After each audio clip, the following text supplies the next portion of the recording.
Hey, everybody, welcome to WCA Extra. This is our live desk streaming show. We're going to touch base today after a photo made some rounds on social media, that of a trail cam with what they said to believe is some immigrants crossing the border up in the kingdom. And a reporter who covered that is none other than Calvin Cutler. So, Calvin, first of all, thanks for being here. And as we kind of start diving into this, I'll pull up that photo in just a minute.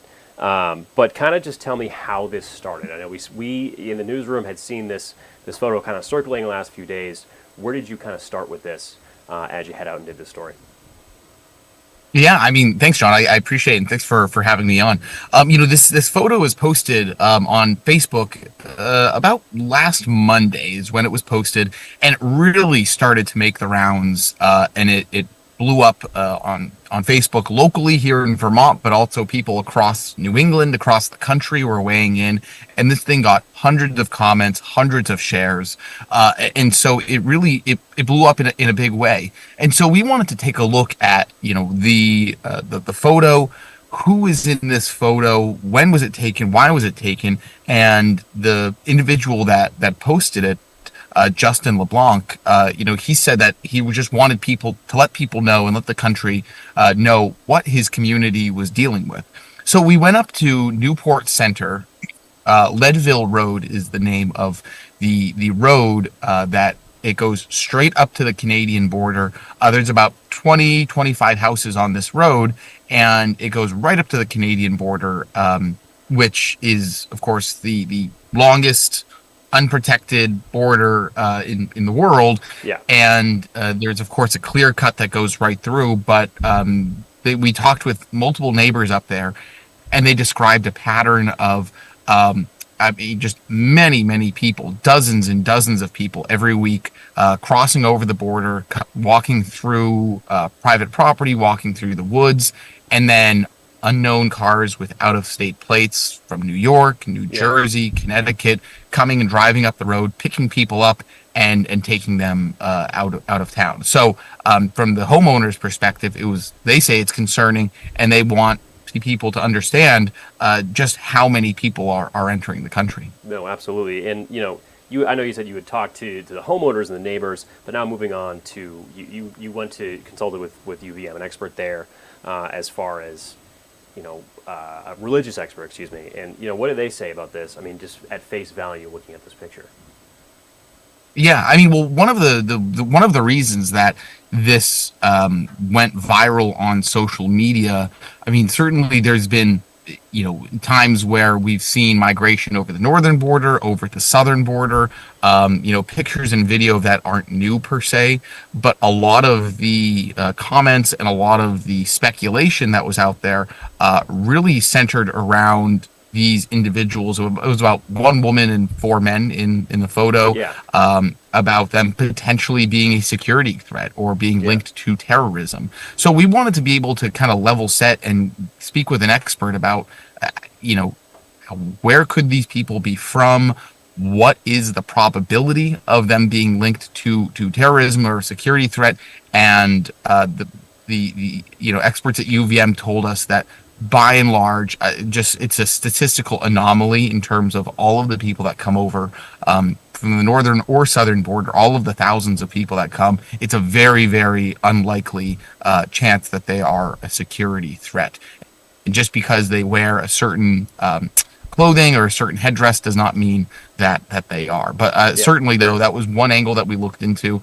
But I think, one of the bigger eye-opening pieces for this piece is just the numbers, and maybe we can get into those, but just how they've really spiked in recent years and where people are coming from too. Yeah, no, absolutely. And I think, going through this today, we saw it this morning, and I read through the transcript as well. You were on the northern border and had what people had said there at Ledge Route and all that. We'll leave that for the story when we play that in just a few minutes. But yeah, let's jump into those numbers. I mean, you did, I don't know if you didn't speak with Border Patrol, but you did get some numbers from them. So what does that point to? Yeah, well, I mean, in recent years, probably in the last 3 or 4 years, crossings at the Swanton sector, which covers Vermont, New York, and New Hampshire, those numbers have really spiked in recent years. In 2022, about 2 years ago, Border Patrol apprehended about 1,100 people. A year later, that jumped to about 6,900 people. And just this year alone, so far, as of the end of September was when this data was reported, it was about 19,000 people is how many have come over and have been apprehended at the Swanton sector. That doesn't include, of course, people that made it over successfully and haven't made it to other parts unknown. So certainly there is a huge influx of people coming over the border. And what was really interesting, too, is when Border Patrol detains somebody and apprehends them, of course, they do interviews and they talk to them. Where are you from? Would you want to claim asylum? What is what is their purpose for being here? And what was really fascinating was over 10,000 people that have crossed over the border this year are from India, which is really interesting. We talk about migration over the southern border, people coming from Central and South America, but there's a huge influx of people from India as well. Certainly, coming from the Canadian side, there is tensions are building between Canada and India as well over allegations of spying. We can get into that a little bit, sort of a separate topic. But tensions are relatively high between Canada and India. So it's really interesting to see that the bulk and the vast majority of our immigration over the northern border is coming from people from India. No, absolutely. And again, this is one of those things that I think a lot of people, are going with their knee-jerk reaction to this. It's good to get some either more solid answers in this as well. I guess my last point with this, with you, Calvin, is, where do we go from here? I know you tried to reach out to Border Patrol, and where does that leave you? Yeah, I mean, Border Patrol, they said they were working on a statement for me, but they are still getting it cleared. So we have not yet exactly heard from Border Patrol. Yeah. I mean, really, the question is, where do we go? It's a good one. Comprehensive immigration reform is something that Congress has been grappling with, and that has yet to make it across the finish line. We've seen these numbers of border crossings, both on the northern border and southern border, continue to spike in recent years. You've got homeowners on private property that are concerned and are worried about safety and about their families, and they also want people to be able to come here legally. They want people to have the tools to cross over the border, to enter this country legally and in a proper way, and they also want Border Patrol to have the right tools and the right the ability to do their job. We've in the past talked about huge staffing challenges at Customs and Immigration Services and at for Border Patrol. So it really is a system under strain. Where we go from here, I don't know, but it's been a very illuminating story for sure. No, absolutely, and again, shedding some light on something that can kind of maybe put some preconceived notions, prejudice aside, and things like that. We don't have concrete answers here, but just at least a better understanding of what people are looking at, especially when they see that photo. But Calvin, we'll play that story for you again. You kind of go into a little deeper of where that area looks like and everything else like that. So we'll pull that up for you, and I'll let you get your on your way to work. So cool. Thank you very much, John. I appreciate it. Thank you. Again, that was I heard Calvin Cutler there, just kind of shedding some light after a photo had gone viral. We had seen it quite a bit in our newsroom and on Facebook, of course, as well. So we'll pull that up for you in just a sec here.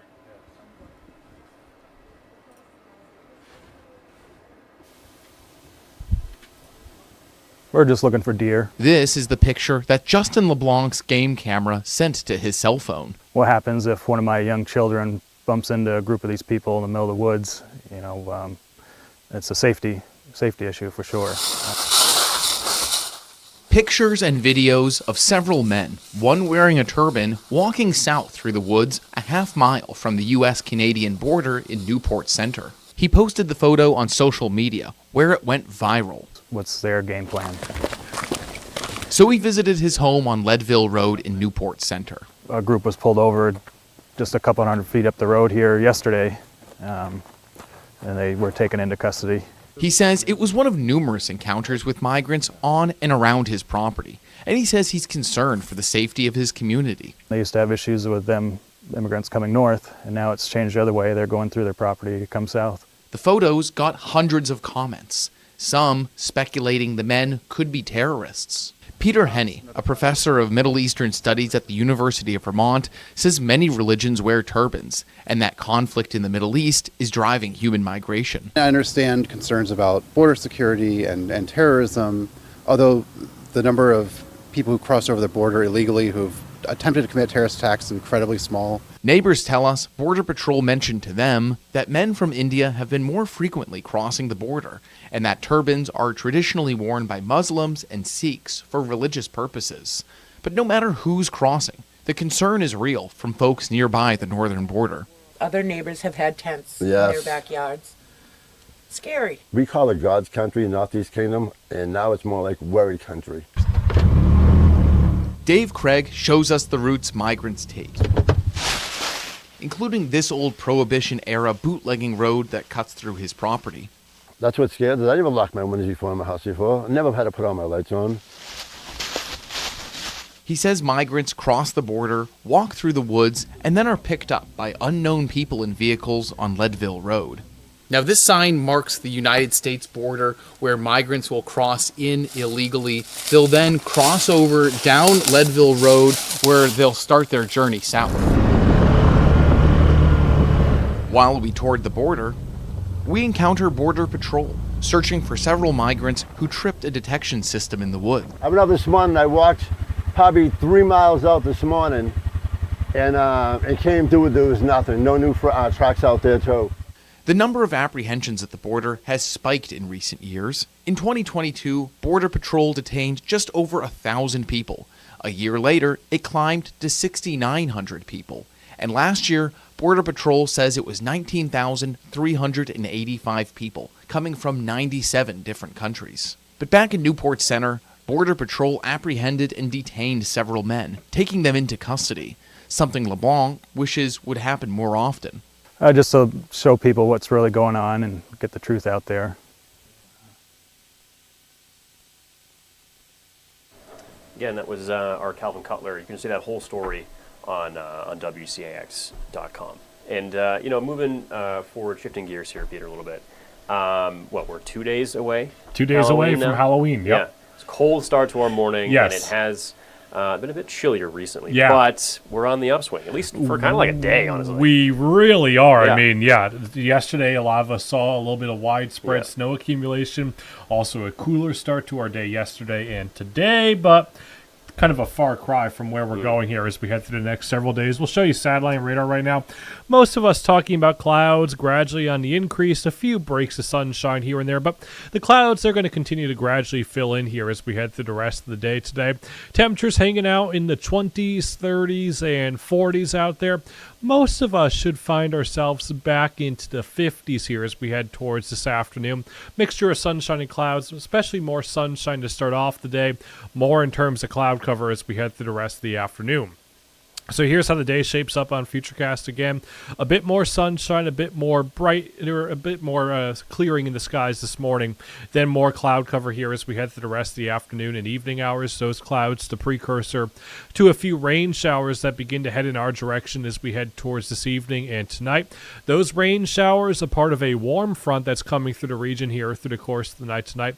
Rain could also be heavier at times here and there, maybe even an isolated rumble of thunder. For the most part, that rain should begin to wrap up as we head towards daybreak tomorrow morning, and we'll talk about a mixture of sunshine and clouds here as we head through the course of your day on Wednesday. Kind of a similar situation into the day on Halloween itself for Thursday as well, but take a look at what's happening to our temperatures. Today, as I mentioned, generally in the 50s out there. Tomorrow, mid to upper 60s. Thursday comes around, I think most of us are talking daytime highs back into the 70s, and right now calling for a high of 74 degrees for the Burlington area. That should be warm enough to break the Halloween record. Warmest Halloween on record, 2019, 71 degrees. So I think a lot of us probably going to be talking about some record-breaking heat here as we head towards the day on Thursday. First, your forecast here for the rest of the day today. Again, increasing clouds overhead. Chance at a few rain showers, especially as we head towards later this evening and tonight. Daytime high is going to be in the 50s out there this afternoon for most of us tonight. We really don't lose all that much ground just because we are going to hang on to the cloud cover and the rain showers. Overnight lows generally in the 40s and lower 50s here. Into the rest of your day on Wednesday, though, we get a mixture of sunshine and clouds going. Daytime highs mid to upper 60s, maybe even a few lower 70s here, especially the further south you look as we head towards tomorrow afternoon. So we start to mix in a few lower 70s here for your day on Wednesday. Most of us make it into the 70s here for your day on Thursday. A cold front will begin to swing through the region here as we head through late Thursday night and into the day on Friday. And I say late Thursday night, I think trick-or-treating should be just fine here for any Thursday evening and first part of Thursday night. Again, that cold front will knock down temperatures here as we head into the first few days of November. But then also the first weekend of November, we cannot forget that we also fall back an hour Saturday night into Sunday. Sunday night sunset, 4:38 p.m. So the thing is, I feel a lot of people are using their like their phone alarm, right? Yep, So you'll be fine with that. Yeah, If you're using a tried and true alarm clock, Yeah. you're in for a... And that's the reason why my clock in the car just basically stays that way for 6 months. Oh, mine's not changing. Yeah. Mine couldn't even come close to changing. Well, that in mind, yeah, it's good for us. Yep. Yeah, know, great for us, actually. I've already noticed it. Yeah. I feel like I'm probably sleeping better at night because it's actually dark outside when I want to go to bed. Yeah, I think a new thing for me, I need to get I don't have blackout curtains. Everybody on the morning show has blackout curtains. I don't. How do you not have blackout curtains? I grit it out. I don't know. I don't know how I do it. I'm just too tough. But anyway, yeah, some good weather shaping up for Halloween here. Yeah, looking good. Thank you, Peter. With that in mind, you can see Peter and I, of course, on the Channel 3 News at noon. You can see all of our content on WCAX.com and, of course, all of our evening shows throughout the day and into the evening. With that in mind, let you go. Get on with your day and have a good one.